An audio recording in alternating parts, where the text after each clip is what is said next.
Bismillahirrahmanirrahim. Assalamualaikum warahmatullahi wabarakatuh. Perkenalkan, nama saya Salma Handayani Lubis.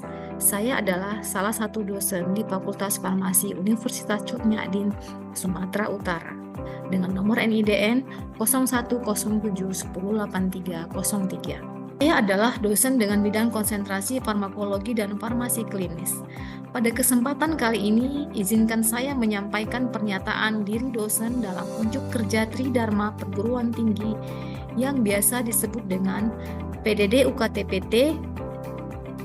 Kegiatan ini merupakan salah satu syarat untuk mengikuti Smart Cerdos tahun 2024. Pada kesempatan kali ini, saya akan menjelaskan mata kuliah yang saya ampu pada prodi Sarjana Farmasi di Universitas Cut Nyak Sumatera Utara dengan mata kuliah Farmakoterapi 1 dengan judul Gagal Ginjal Akut.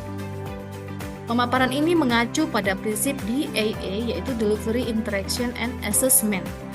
Berikut adalah outline dari materi yang akan saya jelaskan pada kesempatan kali ini. Adapun outline pemaparan mata kuliah Farmakoterapi 1 adalah mengacu pada prinsip DAA, yaitu Delivery Interaction and Assessment. Nah, adapun yang pertama adalah deskripsi mata kuliah, kemudian capaian pembelajaran mata kuliah, lalu sistem pembelajaran dengan metode perkuliahan, dengan mode perkuliahan, lalu materi pembelajaran, kemudian metode pembelajaran, sistem penilaian, teknik dan indikator, lalu rekaman video proses pengajaran. Deskripsi mata kuliah Farmakoterapi 1 meliputi identitas mata kuliah, semester genap tahun 2023-2024, dengan kode mata kuliah FKB 601, status mata kuliah yaitu wajib dengan bobot SKS-nya 3 teori dan 0 praktikum ya. Mata kuliah prasyarat yaitu farmakologi, patofisiologi, patologi klinis. Peserta terdiri dari 3 kelas ABC, masing-masing terdiri dari 25 hingga 30 orang. Adapun dosen pengampu mata kuliah Farmakoterapi 1 adalah saya sendiri, Apoteker Salma Handayani Lubis, S.Farm MSI, kemudian Ibu Apoteker Muharni Saputri, S.Farm MSI. Deskripsi mata kuliah ini berisi pokok-pokok bahasan konsep dasar farmakoterapi 1, meliputi indikasi dan dosis obat yang tepat pada manajemen terapi suatu penyakit melalui terapi berbasis bukti sebagai prinsip farmakoterapi. Nah, yang kedua, pertimbangan pemilihan terapi. Yang ketiga, cara pemberian terapi. Yang keempat, monitoring terapi dibutuhkan untuk mencapai efek terapi dalam pengobatan. Nah, capaian pembelajaran mata kuliah atau CPMK yang pertama, mahasiswa mampu memahami penyakit dan manajemen terapi pada pasien. Yang kedua, mahasiswa mampu memahami mekanisme aksi farmakologi dan non-farmakologi pada terapi pasien. Yang ketiga, mahasiswa mampu menganalisis pertimbangan pemilihan terapi obat. Yang keempat, mampu menganalisis kasus yang berhubungan dengan penyakit dan pengobatan. Yang kelima, mahasiswa mampu mengevaluasi masalah terapi farmakologi dan non-farmakologi berupa interaksi obat dan efek samping potensial. Yang keenam, mahasiswa mampu memberikan rekomendasi terapi farmakologi dan non-farmakologi yang optimal sesuai dengan manajemen terapi. Yang ketujuh, mahasiswa mampu menggunakan metode SWOT untuk menganalisis dan mengembangkan asuhan kefarmasian. Materi kuliah Farmakoterapi 1 meliputi yang pertama, pertemuan pertama, farmakoterapi rasional dan evidence-based medicine. Pertemuan kedua, farmakoterapi penyakit tukak lambung. Yang ketiga, farmakoterapi penyakit diare. Yang keempat, farmakoterapi penyakit konstipasi. Yang kelima, farmakoterapi mual dan muntah. Yang keenam, farmakoterapi hiperlipidemia. Yang ketujuh, farmakoterapi gagal ginjal akut. Yang kedelapan, farmakoterapi hipertensi. 9, farmakoterapi CAD. Yang ke-10, farmakoterapi gagal jantung kongestif. Yang ke-11, farmakoterapi GOUT. Yang ke-12, farmakoterapi rheumatoid arthritis dan OA. Yang ke-13, farmakoterapi hepatitis. Dan yang ke-14, farmakoterapi infeksi saluran kemih. Selanjutnya, mata kuliah ini juga mengacu pada buku referensi seperti Dipiro, ya, kemudian British Medical, dan sebagainya ya. Adapun sistem pembelajaran adalah dengan model sinkron, kuliah tatap muka, virtual JITSI, di e-learning, yaitu menggunakan Siakat. masing-masing mahasiswa dan juga pada dosen. Dan kemudian setelah menggunakan aplikasi Siakat memulai perkuliahan, maka dilanjutkan dengan menggunakan aplikasi Zoom ya, karena lebih baik jaringannya dan juga tatap muka dengan model sinkron akan lebih efektif ya, dibandingkan dengan Jitsi yang mungkin masih kapasitasnya masih kecil ya. Nah, kemudian metode asinkron yaitu kuliah menggunakan Siakat. Itu memuat info mata kuliah, bimbingan akademik, pengelolaan nilai, RPS perkuliahan. Nah, ini berikut adalah tampilan daripada aplikasi Siakat yaitu portal saya. Nah, pada awalnya kita akan memasukkan username untuk login, kemudian password juga ya. Selanjutnya, berikut adalah tampilan ketika saya sudah login, akan terlihat tampilan nama saya dan NIDN saya, dan tertera beberapa menu ya, yaitu berupa mata kuliah yang diampu, lalu bimbingan akademik, pengelolaan nilai, dan juga e-learning ya. Untuk e-learning itu akan terlihat mata kuliah yang saya ampu, kemudian kelasnya juga akan terlihat di sistem dan juga jam perkuliahannya ya. Semua akan terrecord dan tercatat di aplikasi Siakat. Sehingga akan lebih mempermudah dosen dalam mengatur jadwal baik perkuliahan, bimbingan, dan juga hal-hal lain. Ketentuan perkuliahan daring ataupun laring, yang pertama, mahasiswa wajib input presensi kehadiran di e-learning, UTND, atau Siakat. Selama perkuliahan secara offline, diwajibkan hadir paling lama 15 menit setelah jam perkuliahan dimulai. Yang ketiga, selama perkuliahan secara online berlangsung, diwajibkan menghidupkan kamera. Jika tidak, maka dianggap tidak hadir. Selama perkuliahan, diwajibkan menggunakan pakaian yang sopan. Dan yang kelima, selama perkuliahan secara offline, diperbolehkan untuk menerima panggilan telepon jika dianggap penting, dengan cara meminta izin kepada dosen terlebih dahulu. Selanjutnya, selama perkuliahan secara online tidak diperkenankan berada dalam kendaraan atau sedang dalam perjalanan. Dan yang ketujuh, dilarang untuk makan dan minum selama perkuliahan, baik secara offline maupun juga online.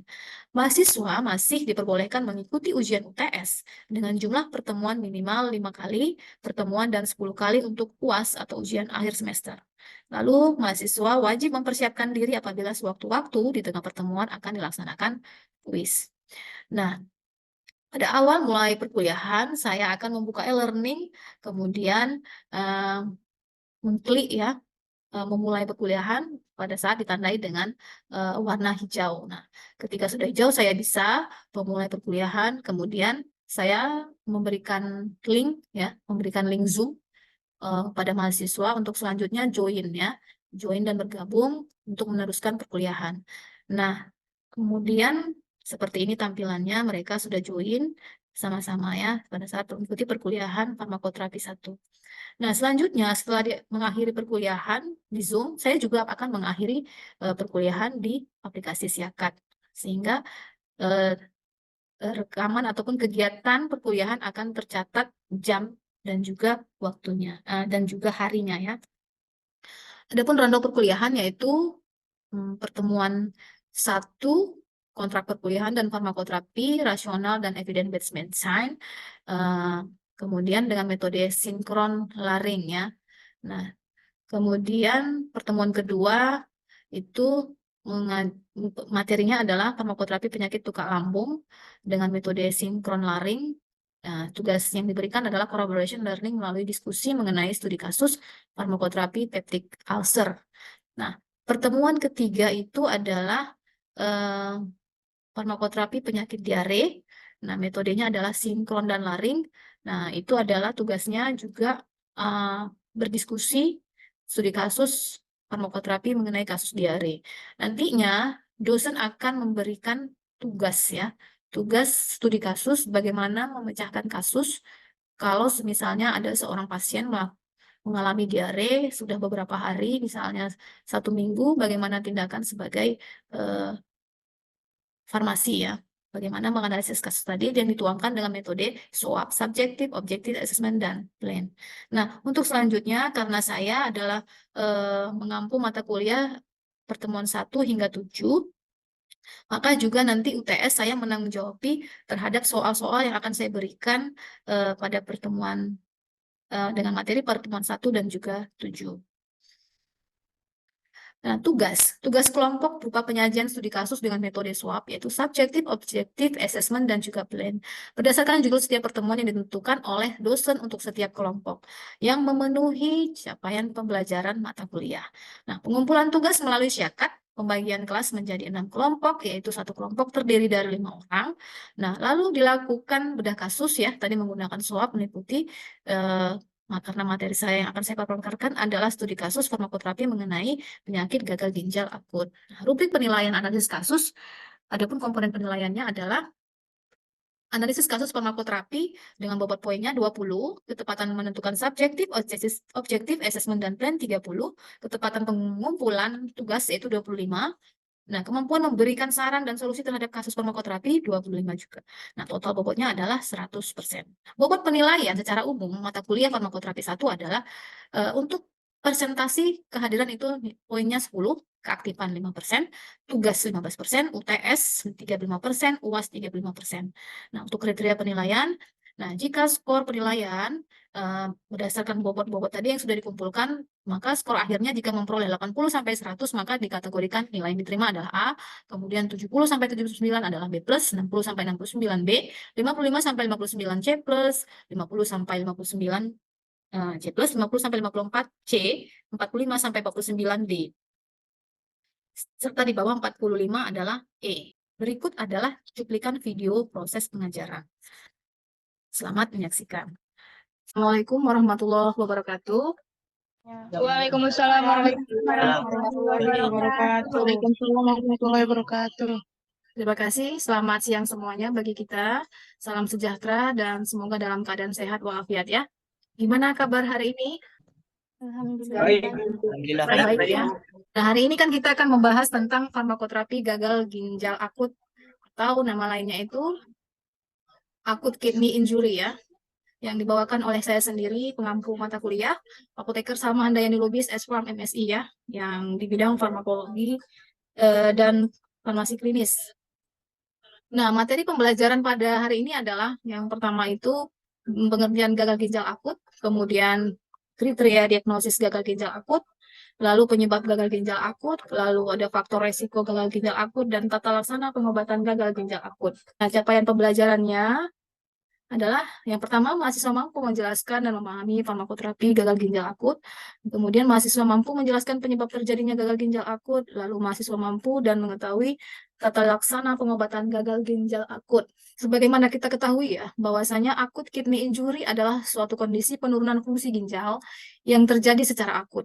Nah, kemudian penurunan fungsi ginjal ini dapat disebabkan oleh adanya penyakit lain yang menyebabkan hipoperfusi ginjal, seperti sepsis, shock hipovolemik, stenosis, arteri renalis, atau diseksi aorta ya. Nah, sepsis itu biasanya disebabkan oleh infeksi ya. Nah, penyakit yang disebabkan penurunan kardiak output, contohnya shock kardiogenik, emboli paru, kemudian sindrom koroner akut juga menyebabkan akut kidney injury. Sebenarnya fungsi ginjal itu harus berperan dan harus diketahui ya. Nah, coba kepada kalian semua ya, apa saja yang kalian ketahui dari fungsi ginjal? Silakan siapa yang mau raise hand. Selalu setiap hari minum, nah itu untuk apa di ginjal? Menjaga keseimbangan cairan, Bu. Iya, bagus sekali menjaga keseimbangan cairan di tubuh. Jadi sebenarnya ginjal itu ya mengatur cairan elektrolit di tubuh ya. Elektrolit itu sebagaimana kita ketahui ada kalsium, kemudian natrium, klorida, dan juga kalium ya. Nah, banyak faktor sebenarnya ya penyebab terjadinya gagal ginjal akut. Nah, salah satunya adalah penggunaan obat ya, terutama obat-obat yang bersifat nefrotoksik. Lalu ada obat OAINS, yaitu obat antiinflamasi yang non-steroid. Kalau dia dikatakan non-steroid, ada berarti yang steroid. Nah, contoh obat non-steroid, ayo, siapa nih? Ibuprofen, Bu. Oke, bagus sekali. Itulah adalah yang non-steroid. Siapa lagi nih yang bisa bantu jawab nih? Obat antiinflamasi non-steroid. Mefenamat, Bu. Iya, betul sekali asam mefenamat. Dikatakan mekanisme kerjanya itu kan menghambat COX-1 dan COX-2. COX-1 itu enzim siklooksiggenase 1 dan enzim siklooksiggenase 2, di mana COX-1 itu jika dihambat maka dapat menyebabkan tidak terlindungnya lagi perlindungan terhadap mukosa lambung itu dihambat. Kalau dia bekerja menghambat COX-1. Maka kalau dia dihambat apa yang terjadi? Mukosa lambung menjadi iritasi ya. Pengertian gagal ginjal akut. Gagal ginjal akut di sini adalah episode gagal ginjal atau kerusakan ginjal yang terjadi secara mendadak. Nah, dapat terjadi dalam beberapa jam atau beberapa hari. Oke, di sini adalah struktur ginjal dan fungsinya ya. Ini merupakan bagian-bagian organ seperti ini. Ada renal cortex, medula, pipila, kemudian ini ada berupa renal columns ya. Nah, ini merupakan saluran ataupun jaringan-jaringan yang digunakan untuk menyaring sisa-sisa metabolisme tubuh ya, yang tidak digunakan lagi. Diketahui memang penyakit penyerta yang biasanya itu adalah di atas penyakit ginjal kronis adalah diabetes mellitus dan penyakit jantung ya. Nah, ini menyerang rata-rata di usia di atas 65 tahun. Nah, apa saja ya diagnosis gagal ginjal akut ataupun tanda-tandanya? Yang pertama, jika peningkatan kreatinin serum itu besar sama dengan 0,3 mg per desiliter dalam 48 jam atau selama 28 hari. Selama 2 hari ya. Kemudian peningkatan kreatinin serum besar sama dengan 1,5 kali dalam 7 hari terakhir. Lalu volume urin itu di bawah atau besar kecil sama dengan 0,5 mg per kilogram per jam selama minimal 6 jam. Patofisiologi gagal ginjal akut adalah merupakan penurunan fungsi ginjal diakibatkan oleh hipoperfusi ginjal, kerusakan parenkim ginjal, atau adanya obstruksi yang mengakibatkan gangguan filtrasi. Penyebab prerenal ini terjadi penurunan renal blood flow yang menyebabkan penurunan laju filtrasi glomerulus. Nah, keadaan yang dapat menyebabkan hipoperfusi ini adalah hipovolemia akibat pendarahan. Ini sudah disebutkan juga tadi mengenai renal. Ini dihubungkan dengan vasokonstriktor dari renal afferents pathway ya. Yang postrenal disebabkan oleh adanya obstruksi seperti nefrolitiasis ataupun urolitiasis. Nah, untuk tata laksananya ini mempertahankan hemostasis, volume, dan mengoreksi abnormalitas biokimia yang dapat meliputi koreksi cairan baik hipovolemia maupun overload cairan. Nah, untuk tata laksana umumnya ini serum kreatinin adalah bahwasanya dipantau ketat oleh pasien ya. Itu adalah parameter serum kreatinin. Nah, dokter perlu menyelidiki kemungkinan etiologi aki tadi dan mengatasinya jika memungkinkan. Nah, pemberian obat-obatan nefrotoksik seperti agen kontras, antibiotik yang berpotensi nefrotoksik, kemudian obat-obat kemoterapi, obat antiinflamasi harus dihindari atau digunakan dengan sangat hati-hati. Nah, ketika ketemu misalnya obat-obat pasien-pasien kemoterapi kemudian sudah mengalami penurunan fungsi ginjal, contohnya sudah usia lanjut, maka biasanya ada 2 cara ya yang digunakan untuk mengantisipasinya terjadi kerusakan tadi ya adalah yang pertama dengan cara menurunkan dosis menjadi setengahnya. Misalnya obat-obat ciprofloxacin yang golongan amino glukosa ya, itu biasanya pemberian dosis lazimnya 500 mg, maka untuk mensiasatinya supaya ginjalnya tidak semakin berat, maka diberikanlah dosis setengahnya menjadi 250 mg per 12 jam. Atau dengan cara alternatif kedua memberikan interval waktu lebih panjang. Contohnya kalau dia diberikan per 12 jam, maka diberikan dia per 24 jam. 500 mg per 24 jam atau 500 mg per hari. Itu dia caranya ketika ketemu misalnya pasien-pasien yang sudah mengalami gangguan fungsi ginjal, tapi memang mau tidak mau pilihan obatnya harus contohnya obat-obat kemoterapi, obat-obat yang bersifat nefrotoksik lah ya. Ini untuk koreksi cairan juga ya, kalau semisalnya terjadi dia disebabkan karena hipovolemia akibat sepsis, luka bakar, dehidrasi, dan pendarahan, maka resusitasi cairan diperlukan untuk mengganti cairan yang hilang. Nah, jika terjadi pendarahan, maka transfusi darah juga dapat dilakukan. Nah, pada kondisi overload cairan, furosemid intravena dosis tinggi dapat diberikan jika ginjal masih responsif. Nah, jika tidak ada hipervolemia, furosemid tidak bermanfaat mengkoreksi oliguria pada akut kidney injury. Nah, guideline-nya tidak merekomendasikan pemberian furosemid untuk semua kasus AKI dan hanya mempertimbangkan furosemid untuk mengatasi hipervolemia pada pasien anak-anak dan dewasa muda yang menunggu terapi pengganti ginjal atau pada kondisi perbaikan fungsi ginjal pada pasien anak-anak dan dewasa muda yang tidak sedang menunggu terapi pengganti ginjal. Nah, respon terhadap furosemid mengindikasikan prognosis yang baik. Untuk peningkatan perfusi ginjalnya, maka pemberian vasodilator meningkatkan perfusi ginjal yang diharapkan dapat mengurangi kerusakan ginjal. Namun, Belum ada bukti kuat untuk penggunaan vasodilator ini. Contohnya seperti dopamin, eh, 1 sampai 5 mikrogram itu per kilogram berat badan per menit dapat menyebabkan vasodilatasi selektif pada ginjal dan meningkatkan perfusi ginjal, juga mengurangi absorpsi natrium sehingga meningkatkan volume urin. Namun mayoritas penelitian tidak dapat membuktikan manfaat dopamin itu pada kasus AKI. Nah, guideline NICE itu melarang penggunaan dopamin pada dosis kecil untuk mengatasi akut kidney injury. Ya. Nah, untuk mengkoreksi ya, apakah terjadi ketinggian kalium atau hiperkalemia, maka tata laksana itu dapat dilakukan dengan cara mengurangi intake kalium dari diet, contohnya diet. Itu diet cairan infus, karena pada cairan infus itu banyak mengandung kalium ya, elektrolit. Pemberian obatan seperti resin, pengikat kalium, insulin, larutan dextrose, beta agonis, dan tindakan dialisis. Ini dia tadi ya, terapi farmakologis pada hiperkalemia. Kalau untuk tujuan terapinya itu stabilitas membran jantung, maka obat-obatan yang diberikan adalah kalsium glukonat atau kalsium klorida dengan dosis 1 gram intravena dalam beberapa menit, lalu diulangi jika perlu.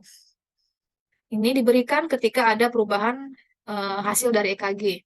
Kemudian mengubah shift ion kalium intraseluler dengan pemberian obat insulin reguler, agonis beta adrenergik, dan obat-obat natrium bikarbonat. Nah, dosisnya ini disesuaikan ya, seperti yang tertera. Nah, untuk yang insulin reguler itu umumnya diberikan bersamaan dengan glukosa ya, itu sekitar 25-50 gram selain intravena. Nah, ini agonis beta adrenergik ya, ini dosisnya contohnya untuk nebulasi salbutamol 5-20 mg. Nah, ini juga hati-hati untuk kasus-kasus yang mengalami takikardi. Nah, untuk pemberian natrium bikarbonat sekitar 50 mg ya, atau elektrolit pekat termasuk ya, maka kontroversi jika diberikan pada kondisi selain asidosis metabolik berat. Nah, meningkatkan ekskresi kalium. Nah, berarti meningkatkan pengeluaran ion kalium, yaitu dengan pemberian diuretik kuat, yaitu furosemid. Dosisnya 40-60 mg intravena. Nah, efektif jika pasien responsif terhadap diuretik, maka berikan bersamaan dengan infus salin isotonik jika pasien euvolemik atau hipovolemik. Nah, sekarang gini pertanyaannya ya, ini untuk kasus furosemid terjadi udem, contohnya pembengkakan ya. Nah, kalau misal nih ada seorang pasien dalam kondisi hamil usia 3 bulan. Nah, apakah boleh diberikan untuk mengurangi cairan di tubuhnya itu dengan pemberian furosemid? Mutia, bisa tidak Mutia Rizky? Pada pemberian furosemid itu boleh nggak diberikan untuk wanita hamil yang mengalami udem pembengkakan? Izin menjawab, Bu. Silakan. Jadi furosemid itu boleh, Bu, untuk ibu hamil. Nah, tapi penggunaannya itu harus secara hati-hati. Dikarenakan begini, Bu, sebenarnya dia tidak terlalu berpengaruh pada bayinya, tetapi pada ibunya itu dapat menurunkan produksi air susu pada ibunya, Bu. Itu ya, kontraindikasinya seperti itu ya. Tapi kalau dia misalnya, kalau pada ibu hamil ini kan dia belum memproduksi prolaktin kan, belum memproduksi air susu. Apakah boleh misalnya diberikan pada usia 3 bulan kehamilan? Nah, kalaupun boleh apa alasannya kira-kira? Nah, kalaupun tidak boleh, kira-kira di usia berapa bulan yang boleh diberikan si furosemid tadi? Kalau memang sudah sangat mengganggu udem yang ada pada ibu hamil tersebut, sehingga sulit untuk berjalan jadinya beraktivitas. Bisa, Devi? Nah, kalau pada usia 3 bulan itu kan tidak dianjurkan ya pemberiannya ya. Kenapa? Karena 3 bulan itu kan masih proses pertumbuhan janin, lagi besar pesat-pesatnya itu ya. Karena dikhawatirkan nanti akan terganggu keseimbangan cairan elektrolit tubuh si ibu. Apa efek sampingnya? Ini kan dia boros kalium. Jadi elektrolit kalium di tubuh ibunya tuh akan banyak keluar nantinya. Nah, kalium itu kan dibutuhkan untuk pompa jantung, ya kan? Proton untuk jantung dia, untuk mengalirkan seluruh darah ke ke sel-sel yang ibu membutuhkan. Contohnya untuk mengalirkan aliran darah ke janinnya nanti. Tapi yang diperbolehkan itu sebenarnya kalau sudah sangat mengganggu sekali aktivitas ibunya itu di usia trimester ketiga. Trimester pertama itu tidak dianjurkan. Trimester pertama kan 1, 2, 3 kehamilan ya. Nah, kemudian di trimester ketiga boleh di usia sekitar 8 dan 9 dan mau menjelang melahirkan boleh. Karena dia memang itu sudah mengganggu aktivitas, misalnya sudah sangat sulit berjalan. Tapi setelah diberikan pun harus dicek kembali berapa elektrolit, kadar kalium, dan elektrolit yang lain di tubuh ibunya. Apakah masuk dalam range normal ya setelah pemberian pasca furosemid. Dan ini tidak diberikan dalam jangka panjang. Misalnya setelah 3 hari misalnya diberikan, apakah ada reaksinya ya contohnya 3 hari pemberian furosemid. Jadi tidak dia berkelanjutan karena dikhawatirkan mengganggu keseimbangan cairan elektrolit tubuh si ibunya tadi, di mana cairan tadi kan sangat dibutuhkan. Contohnya cairan ketuban ya salah satunya juga ya. Lalu ada terapi dialisis, yaitu kegiatan hemodialisis. Jadi kalau tidak mampu lagi diterapi dengan obat-obatan dan terapi non farmakologi biasanya dilakukan dengan tindakan cuci darah. Nah, cuci darah ini kan biasanya sudah dia stadium 3 ya. Dimulai dari startnya stadium 3, 4, dan 5 ya. Nah, maka dia dilakukanlah cuci darah. Nah, lalu terdapat kondisi aki yang mengancam nyawa juga bisa dilakukan cuci darah. Nah, indikasi hemodialisis pada aki ini sebagai berikut. Hipervolemia yang tidak teratasi oleh diuretik, maka kemudian hiperkalemia yang refraktor terhadap obat-obatan, lalu perlu koreksi gangguan keseimbangan asam basa yang refraktor terhadap obat-obatan. Terdapat azotemia, yaitu kadar blood urinary nitrogen ya, itu besar dari 80 sampai 100. Terdapat juga uremia dengan gejala atau komplikasi seperti perikarditis dan ensefalopati. Nah, ada beberapa rekomendasi yang dianjurkan oleh Kidney Disease Injury Global Outcomes, itu mengenai dialisis pada akut kidney injury adalah target KT per volume 3,9 per minggu pada RRT intermittent. Nah, belum diketahui secara pasti apakah ada perbedaan luaran antara hemodialisis intermittent dan continuous renal replacement ya, terapi. CRRT ini diperkirakan lebih berperan pada pasien dengan hemodinamik tidak stabil, dan dialisis peritoneal umumnya tidak rutin dilakukan pada pasien aki, ya jelas. Karena tidak rutin maksudnya ketika dia sudah membaik kondisi ginjalnya pada pasien aki ini, maka dialisis ini bisa dihentikan. Tapi kalau untuk kronis, itu tetap berlanjut dialisisnya cuci darah. Pertemuan pada hari ini mengenai gagal ginjal akut, saya cukupkan sampai di sini. Nah, kira-kira ada lagi yang mau ditanya mengenai gagal ginjal ini? Baik, kalau tidak ada lagi, saya yang bertanya, ya. Kira-kira nih ya, apa saja sih penyebab daripada gagal ginjal akut ini? Pak Dia? Kurang minum air putih, Bu. Kurangnya cairan tubuh ya, berarti asupan cairan tubuhnya berkurang, sangat minim ya. Dalam sehari itu misalnya tidak mengkonsumsi air minimal dia 2 liter ya, paling tidak. Nah, itu juga berpengaruh, karena di mana air ini salah satu fungsinya satu pelarut ya, pelarut makanan ya yang kita makan, kemudian untuk memaksimalkan kerja daripada ginjal, karena ginjal itu harus bekerja dengan air. Nah, kalau tidak ada air yang bekerja di tubuh atau kurang kita konsumsi, maka air yang dari darah itu yang tertarik oleh dia. Karena komposisi darah itu kan sebagian mengandung air. Jadi air dari di tubuh kita sendiri yang ditariknya. Jadi kalau dia sudah ketarik misalnya, maka apa? Nyeri pada pinggang yang terjadi. Karena pinggang itu berdekatan dengan sisi ginjal. Jadi itu dia sangat berperan sekali air ya. Jadi kebutuhan air itu harus tercukupi dalam sehari minimal dia 2 liter. Oke? Baik, kalau tidak ada lagi, mohon maaf bila ada penyampaian kata yang salah. Akhirul kalam, saya ucapkan wabillahi taufiq wal hidayah. Wassalamualaikum warahmatullahi wabarakatuh. Waalaikumsalam warahmatullahi wabarakatuh. Waalaikumsalam warahmatullahi wabarakatuh. Terima kasih, Bu. Ya, sama-sama. Demikianlah pemaparan PDD UKTPT saya. Atas perhatiannya, saya ucapkan terima kasih.